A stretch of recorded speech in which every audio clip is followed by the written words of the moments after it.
এটা হলো আওয়ামী লীগের সঙ্গে বন্ধুত্ব হওয়ার দ্বিতীয় সম্ভাবনাটা আছে জামাতের, একেবারে জামাতের। আর আওয়ামী লীগের সঙ্গে কখনোই বন্ধুত্ব হবে না বিএনপির। এটা হলো আমার অভিজ্ঞতা, এই কথাগুলো বলে। এবং সম্ভবত সেই দিকেই পুরো পরিবেশ এবং পরিস্থিতি এগুচ্ছে বলে বিভিন্ন মহল থেকে আমরা কথা শুনছি, সম্ভাবনা দেখছি, এবং এটা অতীতে এইভাবে ঘটেছে। আপনি চিন্তা করতে পারেন যে এরশাদ সাহেবের সঙ্গে শেখ হাসিনার একটা সমঝোতা হবে, আবার শেখ হাসিনার জমানায় এরশাদ সাহেব গৃহপালিত বিরোধী দল হবে। এটা যদি 1988 সনে কেউ বলতো যে এই সেম ঘটনা না 2009 সনে হবে, মানুষ মরে যেত। কিন্তু সেই ঘটনাটা কিন্তু ঘটেছে। তো একইভাবে এখনও যেটা হলো, আমি কিন্তু সেই প্রথম দিকে আপনার এই অনুষ্ঠানে বলেছিলাম যে আগামীতে, আবার আমার নিজের ওখানে বলেছিলাম যে আগামীতে আমি কয়েকটা সম্ভাবনা দেখতে পাচ্ছি। প্রথমত ডক্টর মোহাম্মদ ইউনূস, ওনার সম্পর্কে 2024 সনে যেটা ভাইব তৈরি হয়েছিল আগস্ট সেপ্টেম্বর, তার বিপক্ষে একটা টুশব্দ করার মতো বাংলাদেশে একটা পিঁপড়াও ছিল না, বরং তাকে প্রশংসা করে মানুষ আত্মতৃপ্তি পেতেন। তো সেই সময় আমি বলেছিলাম যে এই ভদ্রলোকের দ্বারা রাজনীতি হবে না, উনি ভালো করতে পারবেন না, উনি চালাতে পারবেন না, এবং ওনার যত তাড়াতাড়ি সম্ভব এখান থেকে উনি যদি চলে যান ওনার জন্য ভালো হবে। এবং ওনার জায়গায় যদি আমি হতাম বা আমি ওনার পরামর্শদাতা হতাম, ওনাকে আমি বলতাম 2024 সালের ডিসেম্বর মাসের মধ্যে একটা নির্বাচন দিয়ে সম্মানজনকভাবে চলে যাওয়ার জন্য। এখন এটা দেখেন, ঠিক সেম কাজটা বা সেম কথাটা কিন্তু এখন সবাই বলছেন। ওনার যারা আপনজন ছিলেন, এমনকি ওনার যারা ক্যাবিনেটে, যেমন ফরহাদ মাজার সাহেবের মতো মানুষ বলছেন যে গ্রামীণ ব্যাংক চালানো আর এটা এক না। কিন্তু এই কথাটা কিন্তু আমি সেই 1 বছর আগে বলেছিলাম। আমি আরেকটা কথা বলেছিলাম ওই সময়টাতে, আমি স্মরণ করাই দিচ্ছি, যে সামনে যে রাজনীতির মেরুকরণ এবং পরিণতি আসছে, সেই পরিণতিতে সবচেয়ে বেশি বিপদে পড়তে যাচ্ছে জামাত, তারপরে বিপদে পড়বে বিএনপি। এখন আপাত দৃষ্টিতে এই মুহূর্তে মনে হচ্ছে জামাত সব কিছু নিয়ন্ত্রণ করছে, সচিবালয় তাদের, ডাকসু জাকসু সব কিছু তাদের।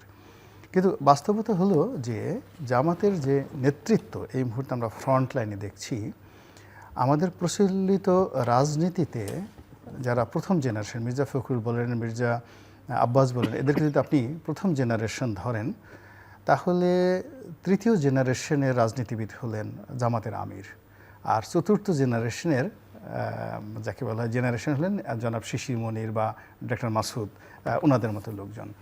ফলে কি হলো, তারা ক্ষমতার দিক থেকে, রয়্যালিটির দিক থেকে, পাওয়ারের দিক থেকে প্রথম জেনারেশনের ক্ষমতা ভোগ করছে, কিন্তু তাদের মেশিন হলো চতুর্থ জেনারেশনের।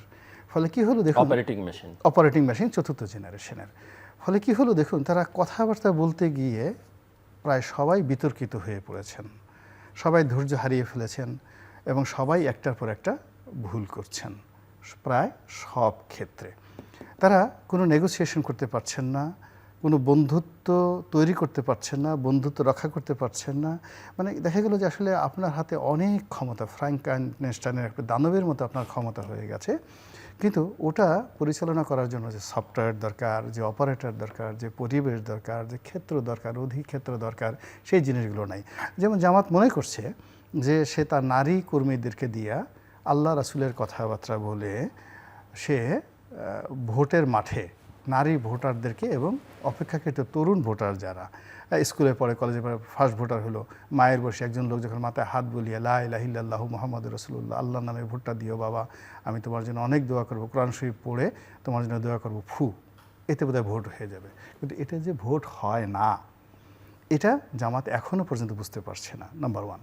নাম্বার 2 হলো জামাতের রাজনীতির যে কতগুলো ন্যারেটিভ রয়েছে, যেগুলো কখনোই গত এই স্বাধীনতার পরে আজ অবধি বাংলাদেশে ওইভাবে খোলামেলা আলোচনা করা হয়নি। বাংলাদেশের মানুষ কখনোই জানতো না ইবনে তাইমিয়া কে, তাকে নিয়ে আলোচনা হতো না। ইবনে তাইমিয়ার সঙ্গে জামাতের সম্পর্কটা কি, মুসলিম ব্রাদারহুডের সঙ্গে তার সম্পর্ক কি, হাসান আল বান্না কেন ফেল করলেন, সৈয়দ কুতুব, মুসলিম ব্রাদারহুডের সৈয়দ কুতুব কি করে মিশরে তিনি একটা সামরিক অভ্যুত্থান ঘটালেন, এবং সেই অভ্যুত্থানে যে নাসেরকে তিনি ক্ষমতা আনলেন, সেই নাসের কেন তাকে ফাঁসিতে লটকালো, সৈয়দ কুতুবকে। আবার আনোয়ার সাদাতকে কেন মেরে ফেলা হলো, একেবারে সর্বশেষ মুরসি, তিনি ক্ষমতা আসার পরে 1 বছর কেন টিকতে পারলেন না। এই বিষয়গুলো কখনো আলোচিত হয়নি। এই বিষয়গুলো এখন এত চমৎকারভাবে আলোচনা করা হচ্ছে সামাজিক মাধ্যমে, যেটা যারা এই ধর্মকেন্দ্রিক বা ধর্মভিত্তিক রাজনীতি করেন তাদের কাছে জামাত এখন এতটা স্পর্শকাতর এবং এতটা খারাপ অবস্থার মধ্যে পড়েছে যেটা জামাত কখনোই পড়েনি এই মানে তাদের বাড়াবাড়ি করার কারণে।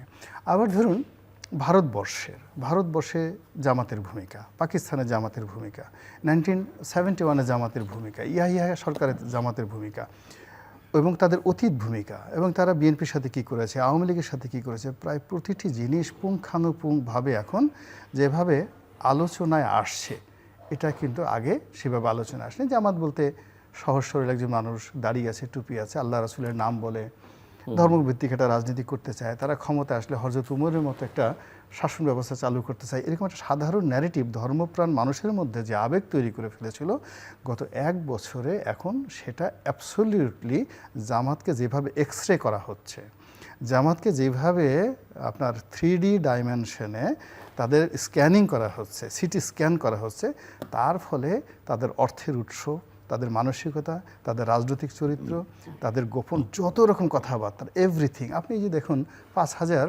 মানে ইসলামী ব্যাংকের কর্মকর্তা তাদেরকে মুহূর্তের মধ্যে স্যাক করে দেওয়া হলো। তো এরকম একটা অমানবিক ঘটনা জামাত করতে পারে বা জামাতের নেতৃত্বে হচ্ছে, এটার ন্যারেটিভ জামাত এই মুহূর্তে দাঁড় করাতে পারবে না। কিংবা যেভাবে তারা একেবারে এস আলমের ব্যাংকগুলো দেখানো গেল ফার্স্ট সিকিউরিটি ব্যাংক, এখন ফার্স্ট সিকিউরিটি ব্যাংকের সঙ্গে জামাতের কোনো দিন সম্পর্ক ছিল না, এখন সেই ফার্স্ট সিকিউরিটি ব্যাংকে হঠাৎ করে দেখা গেল জামাত ইসলামী ব্যাংকের যে এমডি মিস্টার মান্নান ছিলেন আগে, তিনি এসে ফার্স্ট সিকিউরিটি ব্যাংকের চেয়ারম্যান হয়ে গেলেন। কিভাবে? আবার ইসলামী ব্যাংক কীভাবে দখল হয়ে গেল? আবার ইসলামী ব্যাংক দখল করার জন্য সেই বিএনপির যারা লোকজন তারা শক্তিমত্তা নিয়ে হেড অফিস আক্রমণ করলো, সেটা আবার জামাত ঠেকিয়ে দিল, সেটা নিয়ে বিরোধ চললো। মানে এই যে পুরো জিনিসগুলো, সেই জিনিসগুলোর মধ্যে এখন এই যে জামাতের যে রাজনীতি, তাদের যে অর্থনৈতিক কর্মকাণ্ড, এর মধ্যে বিএনপি, আওয়ামী লীগ এবং অন্যান্য যারা রাজনৈতিক দল, ইভেন হুসেইন মোহাম্মদ এরশাদ, তাদের রাজনীতি এবং অর্থনৈতিক কর্মকাণ্ডের মধ্যে যে এক সুতা পার্থক্য নেই, এটা এই প্রথম প্রমাণিত হয়ে গেল। এখন সমস্যাটা হয়ে গেছে যে জামাতের যে লোকজন, এখন এরশাদের সাথে এরশাদের দল নাই, ধরেন কিছু নাই, কিন্তু এরশাদের দলের অন্ততপক্ষে আমি 20 থেকে 25 জন লোকের নাম বলবো যাদের সামনে এক টেবিলে বসে 1 ঘন্টা আলাপ আলোচনা করার মতো ম্যাচুরিটি সম্পন্ন লোক জামাতে একজনও নাই। আপনি যদি আনিসুল ইসলাম মাহমুদের কথা চিন্তা করেন, কাজী ফিরোজের শরীফতের কথা চিন্তা করেন, আপনি যদি আপনার অন্যান্য যারা আছেন সব দল মিলে, অর্থাৎ মানে জাতীয় পার্টির মতো দলে 20 জন যদি লোক যারা সাবেক মন্ত্রী এমপি ছিল, তাদের যে পলিটিক্যাল ম্যাচুরিটি, সামাজিক অবস্থান, শিক্ষা দীক্ষা, পরিবার, এই পর্যায়ে জামাতের একজন লোক নেই এক টেবিলে বসে আলোচনা করে। আর অন্যদিকে যদি বিএনপির কথা চিন্তা করেন, বিএনপিতে মোর দ্যান 100 লোক আছে, 100 লোক আছে কেন্দ্রীয় পর্যায়ের নেতা, যাদের সঙ্গে এক টেবিলে বসে 1 to 1 এইভাবে কথা বলবে, তৃতীয় কোনো লোক থাকবে না। সেখানে ওই বিএনপির 100 লোকের উপর প্রভাব বিস্তার করতে পারে এরকম জামাতে একজন সিঙ্গেল লোক নেই।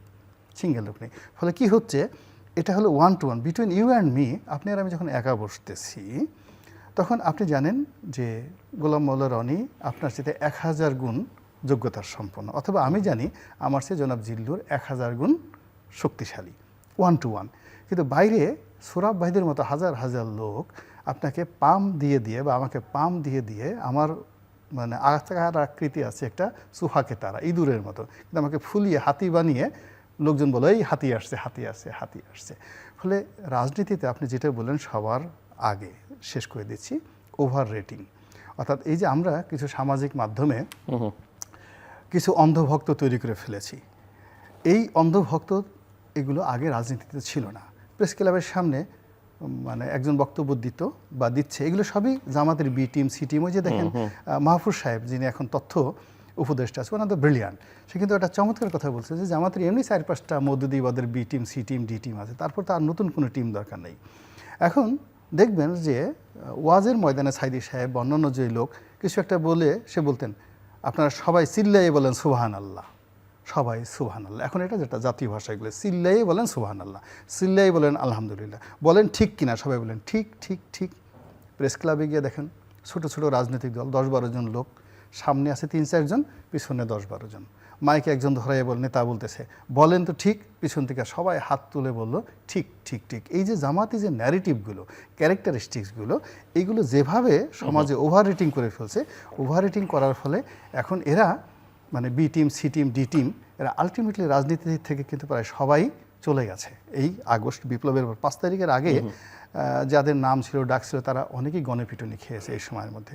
অনেকের দাঁত ভেঙে গেছে, অনেকের হাড় ভেঙে গেছে, অনেকের অবস্থা এত খারাপ হয়ে গেছে, রক্তে ওই যে যেন হিমোগ্লোবিন কমে গেছে।